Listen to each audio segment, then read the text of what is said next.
To go over in the handout, cover these topics: introduction to SERS, SERS credit, service credit, withdrawal option and taxes, benefit payment options, vesting, disability retirement, and the Retired Employees Health Plan Health Program, REAP.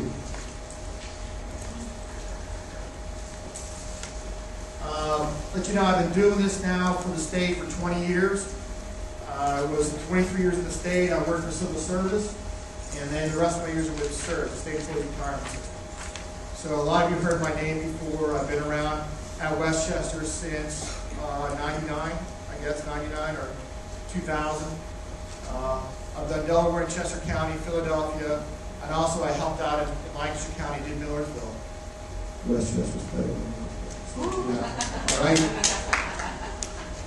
It was hard for them to live up to those expectations that I had.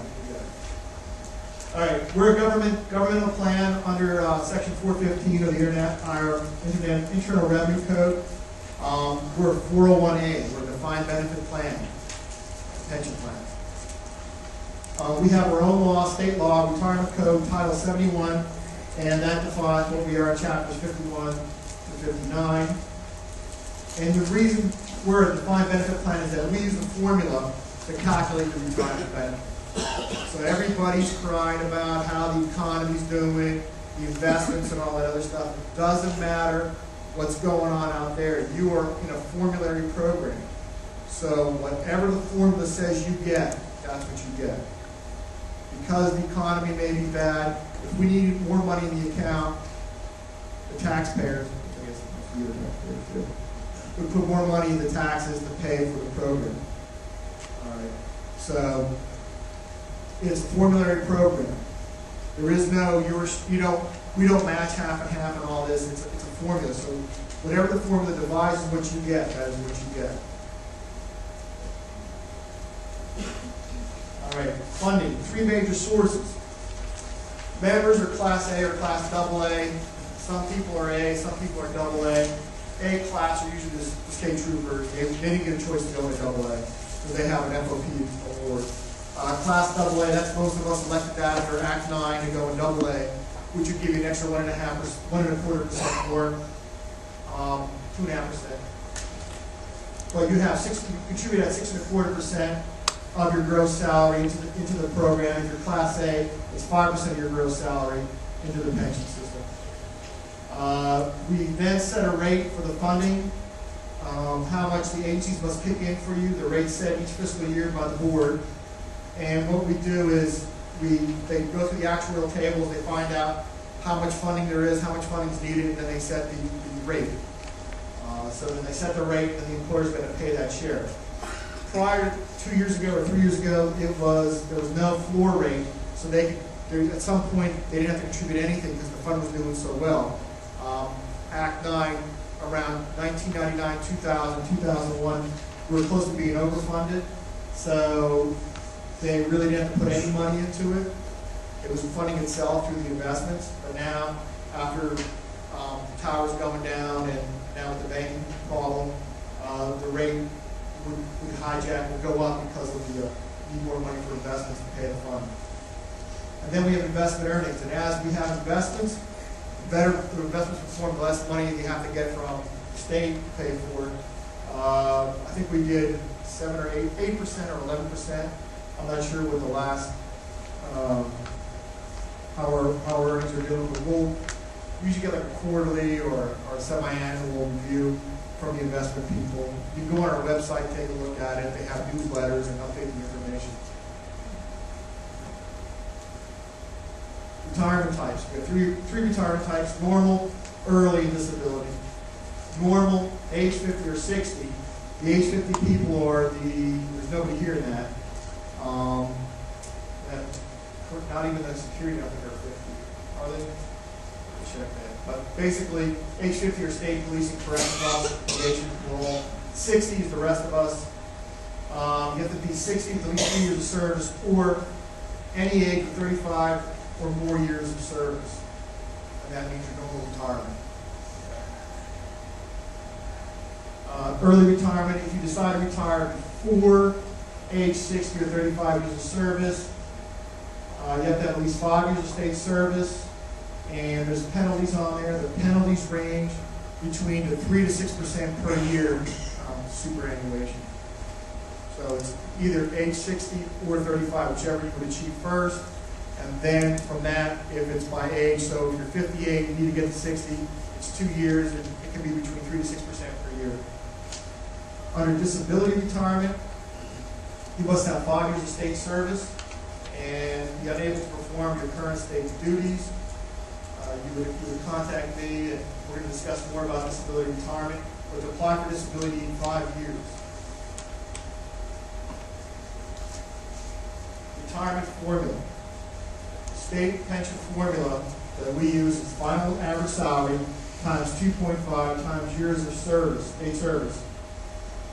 And if you have any military service or non-state service, the final average salary times 2% times years of non-state service. That's like for military, if you have military service, which equals maximum single life annuity. Now the non-state service, in this case, if it's military, would be non-intervening, because the intervening military service, if you're over in Iraq and come back, that is 2.5 service. Why they differentiate between non-intervening and intervening, I didn't write the law on that, but I believe they should all be 2.5, but it's non-intervening is 2% and intervening is 2.5. Military service calculated at 2%, and again, that's if it's non-intervening. So years of service, for which contributions are made, and we calculate years of service for you. We go by 1,650, 1,650 hours in a year, make a year of service. If you earn less than that, you get a partial credit for that year. So if you go 1,600 hours versus 1,650, you get 9.983 or something. We divide the lower figure by the larger figure, and then we come up with partial year service. Your final average salary, it is calculated in your 3 highest sets of 4 consecutive quarters. For most people, it's the last 3 years, but if you had worked in a higher position of 2-3 years ago or 4 years ago and had to take a demotion, because that's the higher years back in the past, that will stay with you. Your FAS can never go down, it can only go up. I had a situation over at Cheney where they stopped the overtime, and they all wanted to jump out. He said, because our FAS is going to go down. Your FAS never goes down. It can only go up. So it's up there. You know, you're going to make more contribution to get more years in. However, your FAS is going to go up.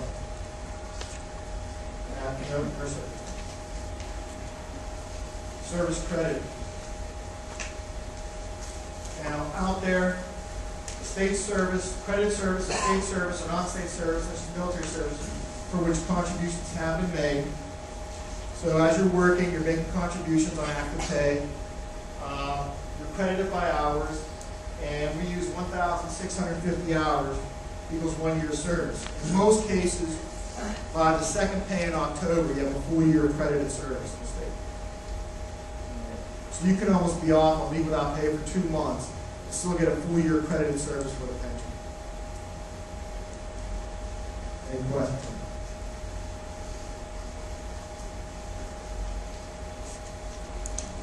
Types of service purchasable SERS. You have prior state service, and what happens in most cases when you go to retire with, you're thinking about looking at your papers, Georgia might have a day in a year. When I get a request from you, what I do is have your account researched. And sometimes they'll email me back and say, hey, this guy in Westchester, yeah, he had some priors. He came in temporary, and he took his money out and came back a couple months later and started working with Westchester again. Or he worked with PennDOT and he took his money out and started working for Westchester. He could buy that time back. So if there's any prior state service out there, I find out about it, or if you come to me and say, yeah, I worked at welfare for a couple of years and I took that money out, can I buy that back? Yeah, you can. Or if you worked at PennDOT. Again, intervening and non-intervening military service. Again, intervening is if you're now active in the state, you got called up for Iraq and came back. Non-intervening is if you had gone like Vietnam, Panama, and then started working for the state after that. Out-of-state service, that's for the faculty, federal state service in public schools. Community college, if you work for any of the community colleges, even now, if you work here in the SERS system over the community colleges, you can combine that time over with your state time with here at Westchester. Kid Air Support Service, I have never run to any of those. Merchant Marine Service, that's prior to World War I. I don't think anybody qualifies here. You're 86 now. Justice of the Peace Service. You still have some of those guys out there, but if you're just the peace now, you're into the program anyway. Other types of governmental service, you see the program back in the past is the one that comes to my mind, where in the 70s they had a program where you work for your municipality or something, and some of it was funded by federal, some was funded by state. It depended which year who funded what. It was funded by the state that you could buy that time. That's just the all right. Purchase of service. So you're out there and you say, I got some time, some military to buy, or I worked at Westchester before, or I worked at welfare. How do I go about buying this?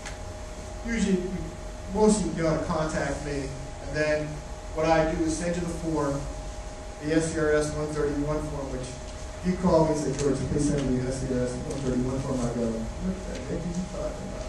What do you want to do? I want to buy time. With the purchase service request form. Got it. Print it off, mail it to you, but then I'll ask them, when are you looking at retirement? Well, George, I want to go by July 1st. All right, so we're going to put a priority code on there, get it going so they can get this purchased. I send you the form. You attach a DD-214 to it if it's military. If it's not military, you take some prior state service to check prior state service. Maybe it was you worked at Embryville from 79 to 80, you put that time on and we'll go research it. With the military, they'll contact Westchester to find your first 3 years of state service, find out what you were contributing at, what the state contributed at, and then they would work up the bill for you. Now they're going to send you the bill, and I have everybody, when they send you the bill, call me.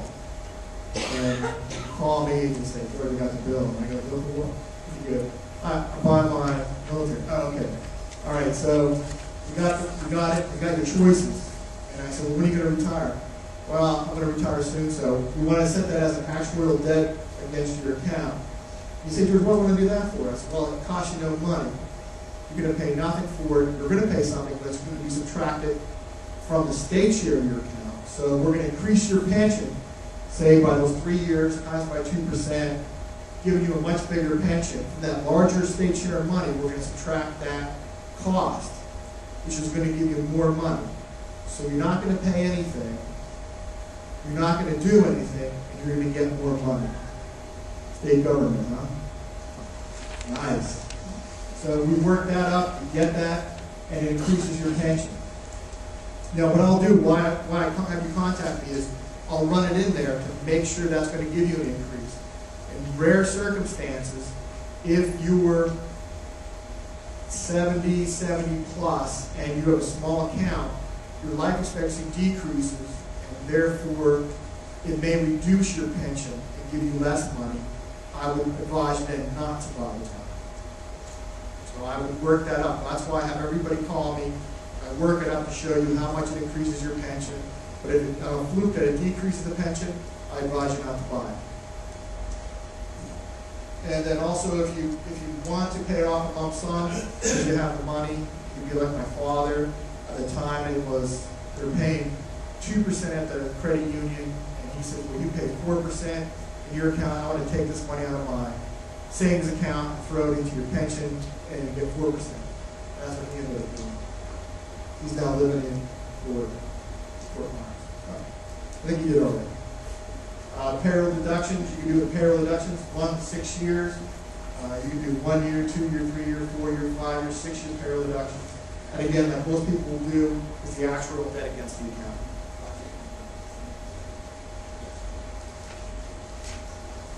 Any questions on purchase of service? Now, multiple service, which is the difference between purchasing service and multiple services that you work for the public school system. If you had worked here at the Westchester School District, and then you transferred, you came over here to work for Westchester. When you first started, we asked you if you wanted to elect multiple service, combine your state time with your public school time. And if you did that, what would happen is that every time you get your year-end statement, it shows just your state time with your public school time, but it's short of money because we don't know what the calculation is on the public school time until you go to retire. But I can request that and work it up for you from them. So you give me a date, I work up the figures, I'd send it over to public schools, and they would send me the information over to add it to your state time. But what you would do if you're brand new, you want to elect public multiple service, and we would combine it. You have to elect it when you first come in. You have 365 days for when you enter SERS, and then you would in those 365 days request to purchase that or combine it together. Up to December 31st, 2003, under the Act 9, when we went to AA, if you did elect public school time before that and you were locked out of it, they gave you an exemption to be able to buy it back until December 31st, 2003. That's a little bit of history on that. Now, you went through purchase of service.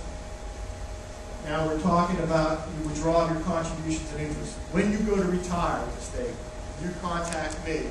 I'm going to work up figures for you. All right? And when I work up the figures, and you're in SERS, you call me, I ask you, give me a date, you better make it a pay date, because the process is much better if it's a pay date. You work it up on the pay date, and the first thing, when you're going to meet with me after I get your figures to you, I'm going to ask you when you go to sign figures, do you want to take your money out, your contributions and interest, or do you want to leave it in? If you leave your money in, under all the option choices, you get a higher monthly pension because you're leaving money in the account. If you take money out of the account, it's for all the options, it's going to reduce it. However, if you leave the money in there and you terminate, you can't come back a year later and say, George, I really need that money, can I take it out? The answer is no. Once you sign your papers, it becomes a binding contract upon termination. So until your date of termination, you can change your option or your choices, but after that date, it is a binding contract. And you can take out just all your contributions and interest in one lump sum, or 4 installments, or you can roll it over to an IRA. Some money, if you've been here prior to 1982, the money has already been taxed. And if pre-1987 money, but post-82, that money will be taxed a second time because the tax laws change. So if you bought some military service after 82, and it shows up on another section on the letter saying it's the pre-87 money, you can roll that money over, but they'll give you a tax credit on your monthly pension for the life of the annuity. And I go on that. If somebody has it in there, when I retire, I go over that and I calculate it for you roughly what it's going to be, and I work it up while we're sitting there. So when you get your tax, they'll say, why am I paying less taxes on this? This is the reason why. And it makes more sense when people have it in their account and work it up for you. Or you can say, if George, I don't want all the money out. I want only like $10,000 out to pay this off, and I want to hire monthly. You can decide that. So you will have choices when you go to retire about taking your money out. And that'll be the first question I ask you when you go to retire. When you get the lump sum, it'll be paid with your initial annuity payment. And you say, George, you're going now. You say, give me a June date. And I say, okay, it's going to take for everything it takes 8 to 10 weeks from the date of termination to pay you out your pension and your retroactive monthly annuity. And if we pay you out the lump sum at one time, no rollover, we're paying it directly to you, we're going to take 20% off for federal withholding. If you're under the age of 55, there's another 10% excise tax that you pay. The big thing, and we just went through it now, it's January, February, is people get their 1099-Rs now that retired last year. And they received their lump sum, they received their pension, they worked half a year or 3/4 of a year, and they got their annual sick leave, and they're now calling me saying, I owe $2,000 for the IRS. I said, well, then we have nothing to do with that. I mean, someone should have told me. I understand. However, when you're going to do all that we deal with is the pension amount, the monthly pension. You're going to have to consider if you're having other IRAs dumped out, or if you're having how much you work from your agency, in this case Westchester, what you earned if you worked overtime, if the lump sum was paid to you, you're getting your monthly pension, and any other income you're coming. If you're working somewhere else as well, that's all going to be added in. And then when your wife's working or your husband's working, and that money's added in, it may put you in a higher bracket. So what we'll do is we'll ask you when you go to retire how you want federal withholding, and we're telling you right off the lump sum is 20%. If you roll the money over, they're not going to withhold any taxes from it. They're going to roll right over to your IRA. Okay? Your lump sum. When you roll it over, once it's out of our hands and into that IRA or other tax-deferred plan, that'll be up to you and how that will be drawn out of there. But we have a form. If you want to roll it over, when I go to sign you, I do the estimate for you, or send you a rollover form and a direct deposit form. You take the rollover form to your bank or wherever you want to roll it over to, complete it, and bring it to me the day we go to sign the paper. Now, I know it seems like a lot, but when we go through this, we go by step. Once you get the estimate, and it breaks it all out for you, and you review it, then you call me with questions, and I go over it with you and say, oh, will you meet with me?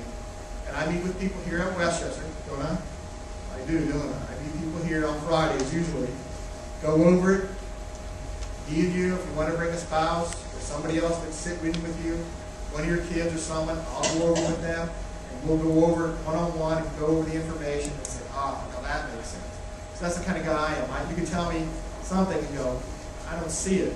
But if I see it on paper and I go face-to-face with somebody, I'm pretty good at saying, okay, I understand what that, what will you be down with that? So if you're one of those people that need that one-on-one, let me know, because I'm out here on Fridays, except for Vicky and them, they get, like, you didn't tell us, the room is ready. So they're pretty gracious, and they'll find me someplace to hang out and talk to you and sign you up. So if you need something like that, when I know it's a lot, but if you need to, let me know. We can get together and go over all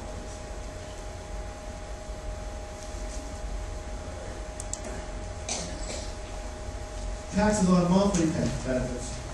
Subject to federal income tax, so I'll ask you when you go to sign your papers, when you pick your option, how do you want to claim? Everybody looks at me like I got two heads. You want to claim married 0, married 1, single 0. What do I have now? I don't know. I don't work in WCU. I don't work in personnel. I work for SERS. So what do you have now? I don't know. I get my check direct deposited. So if we're at the university, they'll sometimes look it up for you. Sometimes you have your check with you, and you want to have what you're going to want withheld on that monthly pension. If that day you tell me you want married and 4, and then that's not right, you can change that any time. Go on our website or call me, and I'll send you another 1099-R form to change that, to change it with what you want. All right? So you're not locked into having X amount withheld on a monthly basis. You can change that any time throughout the year. There's no local taxes in Pennsylvania, no state taxes in Pennsylvania, no city wage tax. I don't know why Dave put that in there, because he's in the city, but in Philly, that's a big tax break if you live in Philly, that you have no city wage tax. Most states, if you're deciding to move out of state, you want to check with that state what the withholding is on a pension from out of state. So, and if you go to Delaware or Maryland or California or Florida, you want to check with those states and see what you have to pay on a pension from out of state. Now we're going to cover the 4 options. There are 4 basic options with the pension. The first is max, it's the highest monthly pension you can receive, and it's the base formula, 2.5 times years of service times the final average salary.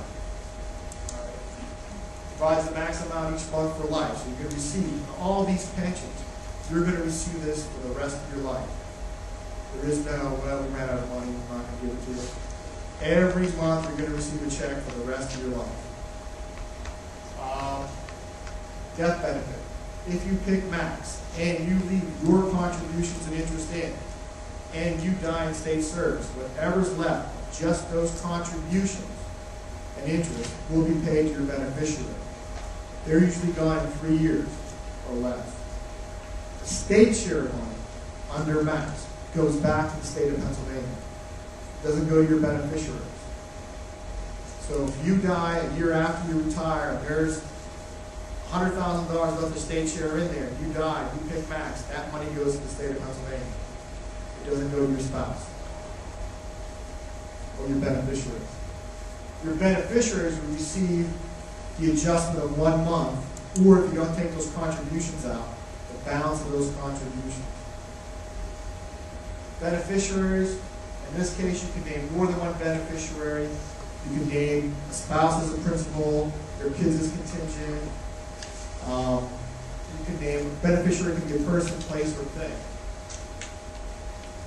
Once in a while, we do get a cat, a dog. We'll put in a trust as well, or a state. Option 1 is the second choice. If we do these options and they come out of the paper, max is the first choice, option 1 is the second choice. And under option 1 is based on your life expectancy only. So it's going to be less than the max. It's going to be option 1. But upon your death, whatever's left of your share and the state share, the balance is paid to the beneficiaries. And if the beneficiary is your spouse, I think kids now too, they can roll that over to an IRA.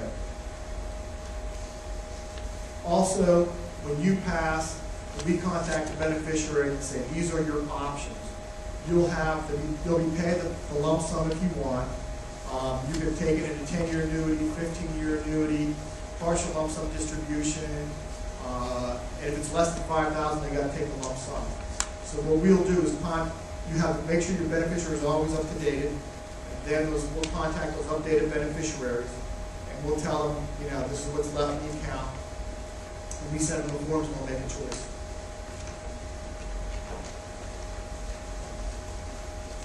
Any questions?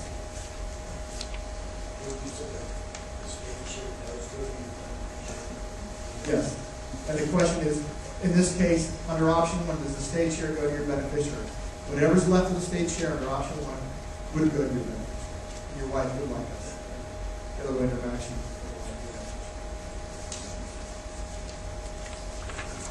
Option 2. This is based on your age and sex and your survivor's age and sex. So a survivor is another person. So based on it, so you want to give yourself a pension, and then upon your death, you want to give that survivor, that other person, a pension. That person can be anyone you want. And so you name the survivor, but it's only one other person, and you can change that through death, divorce, or marriage. We usually say remarriage. What the survivor is based on your age and sex, so it's going to reduce from max because it's based on 2 life expectancies. You get a monthly annuity, then when you die, that other person gets a monthly annuity for the rest of their life. When they die, it stops.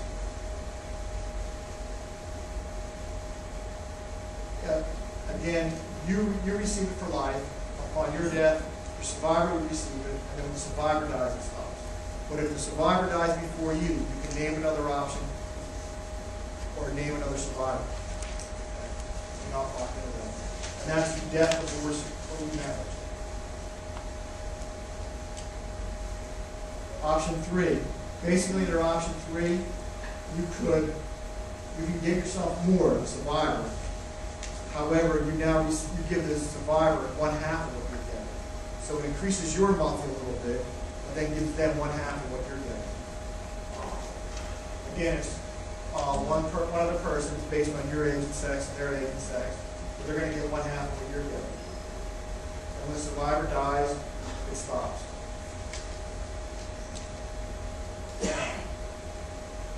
What happens after all these are the basic 4. There's a special option for it, which means you can create your own option. All right. Under special option 4, whatever you want to do, if you want to consider making something special, and if you're going to leave by June, you would have something like this already in place, ready to go. But if you wanted to do something, you create it, write a letter to me, tell me what you want to do. I send it to Harrisburg. Send it to the actuaries. The actuaries then right back to me to tell you what's going to happen. So you can just see just the paperwork to get going, and who you want to write to, who I have to send to get it back, tell you if you can or cannot do this. However, when I do the estimate for you, in most cases, I will throw in the special option 2 and 3, whereas you have, in the case of the option 2, upon death of the member, the survivor gets it, and if there's anything left of the state share, the balance will go to the beneficiaries. And under special option 2, we can create that. We have a computer program that, in most cases, I run it, I see it, and it's really not going to be that much lower, like $8 to $10 a month less. I work it up and let people see it, let them make the choice whether they want that special option. So that if you have kids that are young, like I have 2 boys, and if I wanted to go now, and I go to retire, and I need my wife as a survivor, and I say, well, I have 2 young boys, I want them to get something in case something happens to us. Then upon our death, the boys get the balance of the account, just like option 1. But you can create your own, and then you can put it in writing and submit it to the pension plan. Becoming a vestee. Now, if you're here working for Westchester and you decide, George, I'm going to leave, I have over 5 years of state service, I might come back to the state, I might not come back to the state, but I don't want to take my pension now. You can contact me. I work up figures for you as you retire, the date of retirement, you're leaving the state, and also then I'd work it up for when you're superannuated at age 60 or 35 years of service and show you the difference in the figures. And everybody comes to me and says, what should I pick? And I say, well, you should see a financial planner to decide, can they make you more money now, or would it be better later? And you'll decide what you want to do. If you want a vesting account, you have a vesting package, I send you, you complete it, send it in. The big thing with the vesting package, you want to complete it because you continue to get your year-end statements, and you update your beneficiary form so that in the event of your death, that the money's paid to the beneficiary that you want to receive the money.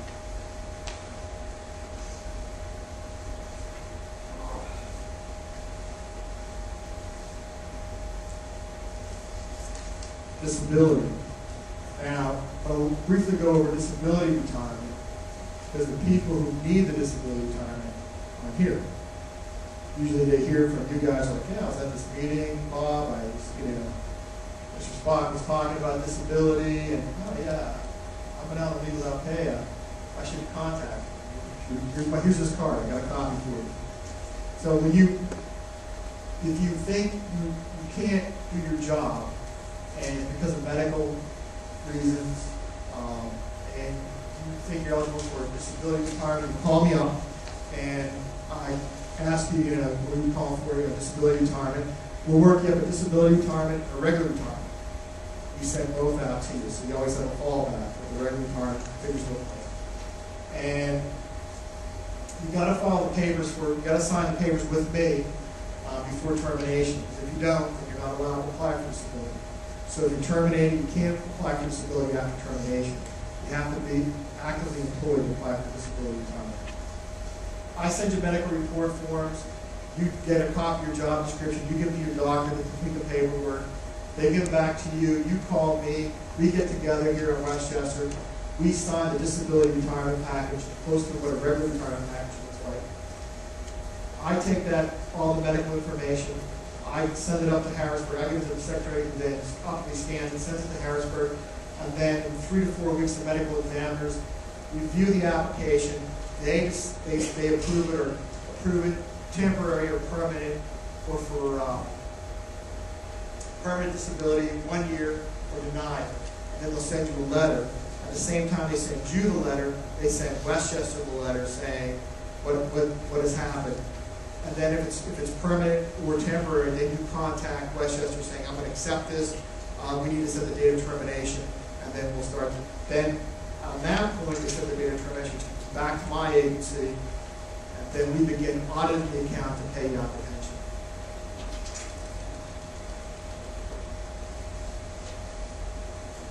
And then every year until you're 60, we'll ask you for an annual earnings statement. And everybody seems to lose that mind every year. Call me up and say, you send me another one. Sure we can. Disability retirement formula, Class AA members with at least 13.4 well, 23 years of service. He has 13 and a third. 2% in class multiplier. And then class AA members with less than 13 services, lesser of 1/3 of the FAS, or 2% in class multiplier. You don't have to worry much about this. We do all the calculations. And then when you go, well, this is a 1/3, and then it's this calculation, 2% of class multiplier. So we work up all the figures. You don't have to worry about that. We work it up. We present you the figures, and then you sign for your option. And also, after we sign your paperwork, people are like, well, this is what I'm going to get. Well, not necessarily until they find you the audits of the account. Sometimes, if we sign and you're still on leave with pay, and it takes like 2 months to approve it, even on leave without pay, well, I've only had my calculation stopped 2 months ago, so you got 2 more months of credit, 2 more months of salary in, so you maybe get more of a pension. You know, so my estimates are off. My figures are always estimated figures. We're pretty close, but you get the final set of figures right before we pay.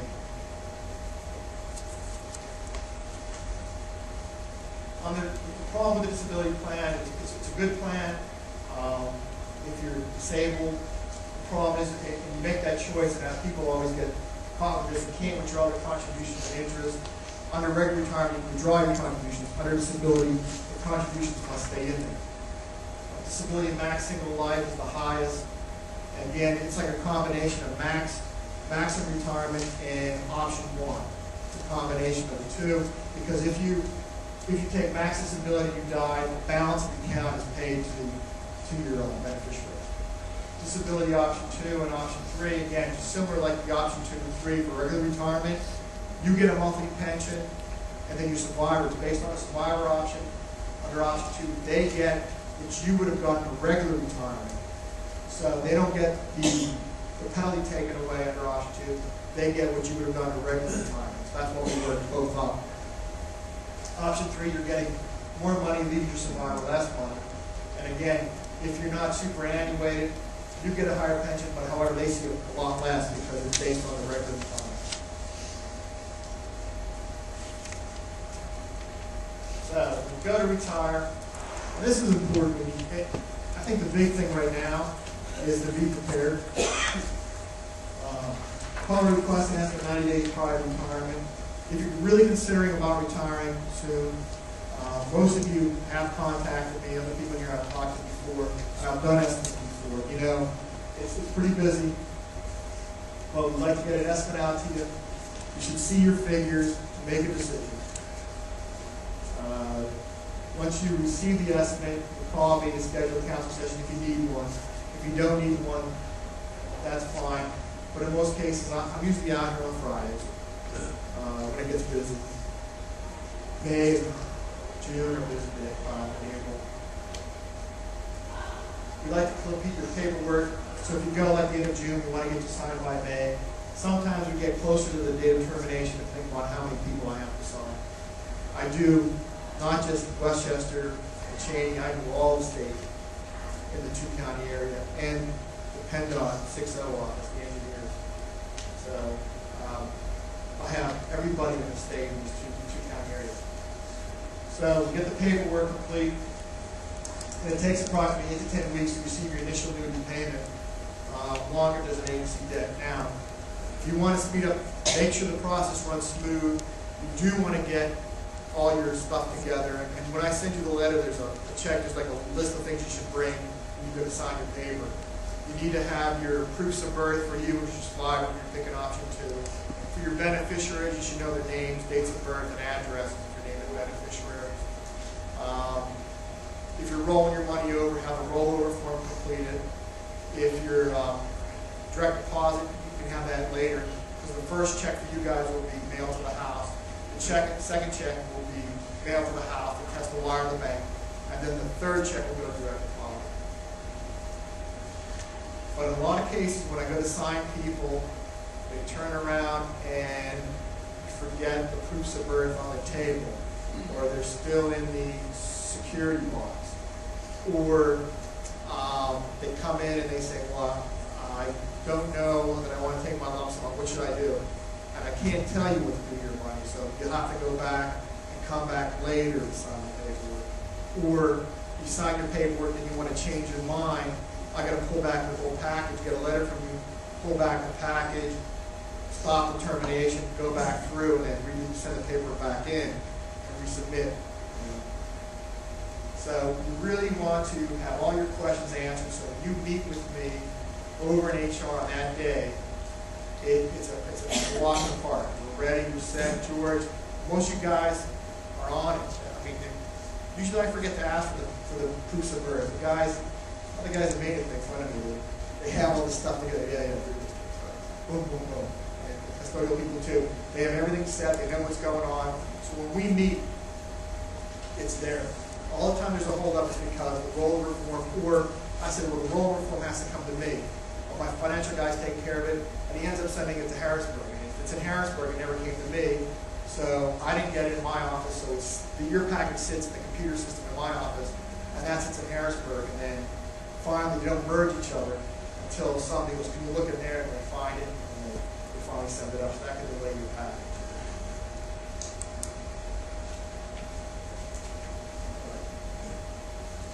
Any questions?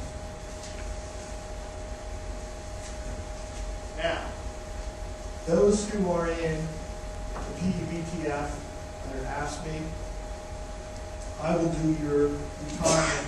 I will do the retired healthcare program. And basically, you come in and I check your service if you're in SERS and the healthcare, and I'll ask you. That's another question. Somebody go, what healthcare are you in? Wait, what do you mean you don't know? My wife does all that, or my husband does that. He has the cards. You got to put your cards out. Make sure you have your healthcare card, so I put you in the right healthcare program. All right. So I'm going to check your service in SERS for the PEBTF program to make sure you qualify for the healthcare.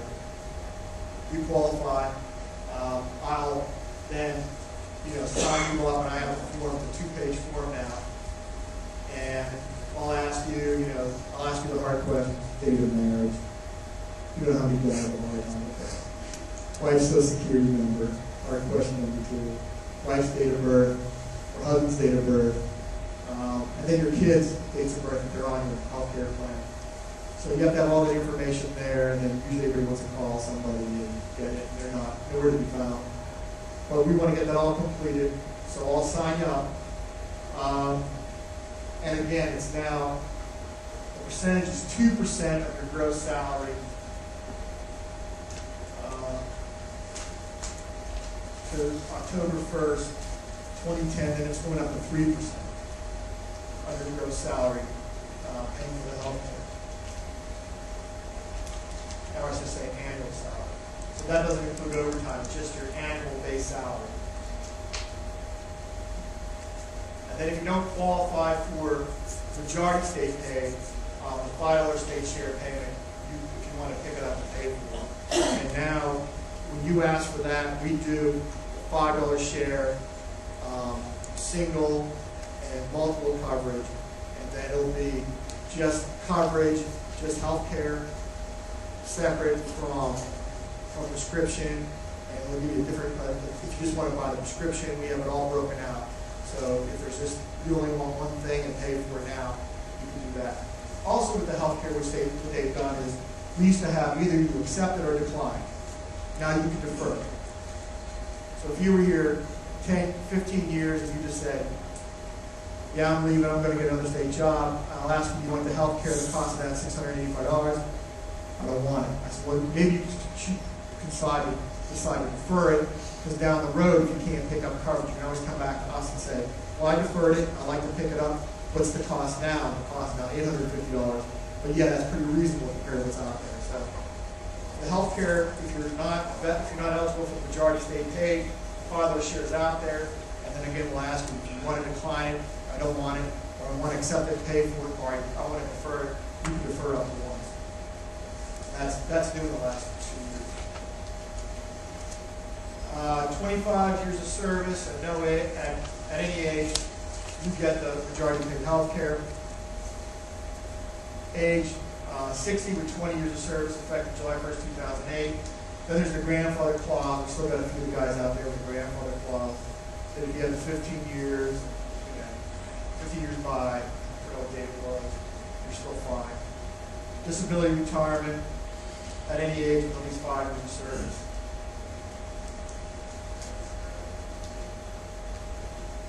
Remember, here's the grandfather clause. Members employed by, if the member is employed on June 30th, 2008 and had at least 15 years of service, then eligible to retire with the majority state pay or educated when they reach normal retirement age. Members who are employed, and all this retirement, and I had kept a whole track of everybody who called that. Most of them were PennDOT guys, and I made sure, you know, that their service was at June 30, 2008, had a research, so I know exactly what they needed to get, and if they did qualify, they could qualify.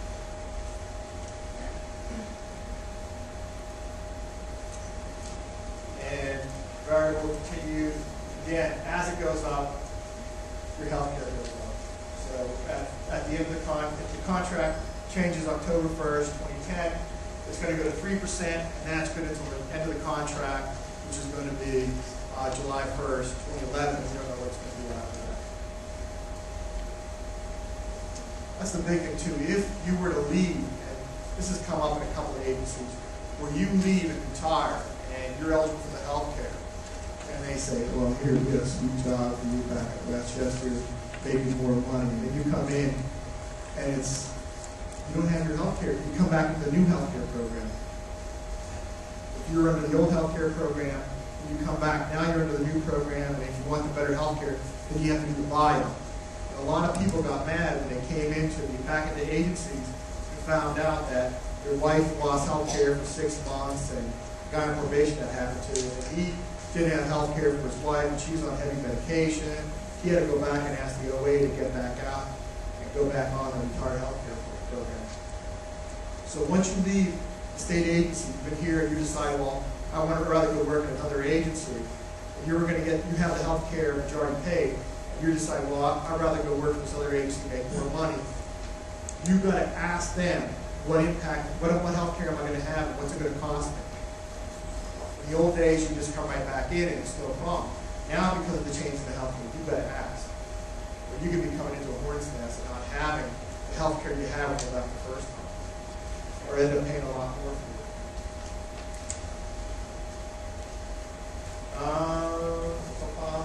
The PPO, when you retire, it's for you and your spouse and your dependents. You have the prescription drug coverage, which is the same as you have now. Dental vision stops. But in the handbook that we have, you go to retire, I give you a guide. And in the guide, they have one for PARS, Pennsylvania Association of Retired State Employees, and also they have, if you want to look at ARP, they have vision and dental programs. I don't know if ASME offers it. You can go and you look it up, and if you want to pick up the vision and dental programs, you can pick it up from them. Our retired lady whose sister works in a dental office, she said, well, a lot of the dentists have their own dental programs, and you should ask them to see what they have and what they choose. Some people just take cash and give you a discount. So you want to shop around, you want to check out the different options that apply to you and your spouse. Or maybe your spouse has dental coverage, vision coverage you want to pick up. Look at those different options. But the state itself does not have a vision and dental program that ceases at the time. There's also HMOs. Once you retire, it's not over. They keep every year open enrollment again and again. You know, you want to go on this one and that one. So once a year they have open enrollments for health care. Medicare. This is the big thing that's changed too. The Medicare program. You need to pick up the Medicare A and B. While you're actively employed, I think the biggest thing is if you're 65 and actively employed, and you go to retire and you're giving me a short date and say, look, you need to have the Medicare in place. You need to have that Medicare, or you're not going to have any health care until you get the Medicare Part B. So if you're over 65, and if one of the families over 65, the person over 65 must have the Medicare A and B. And then I could add them into the health care plan, the MHMO. If you take a disability retirement, and you're under the age of 55, and then you get SSDI, Social Security Disability, and they offer you Medicare A and B, you've got to pick up the Medicare A and B. You'll get newsletters for those who are 65, but those who are under 65 don't get the newsletter and they end up falling through the cracks. Because you can retire here at 60, get in a car accident, apply for SSDI, get it, and they offer you Medicare Part A and B. You say, well, I don't need it because I got this better state health care. And then you deny it. We find out about it because they're in the same computer system and turn around and stop all your health care altogether. And then you're operators with no health care. You're an accident, all this stuff. So then you have to go back and pick up the B, pay for it. There's no cost for A because you paid for it your whole life. And Part B is a premium that comes off the Social Security check.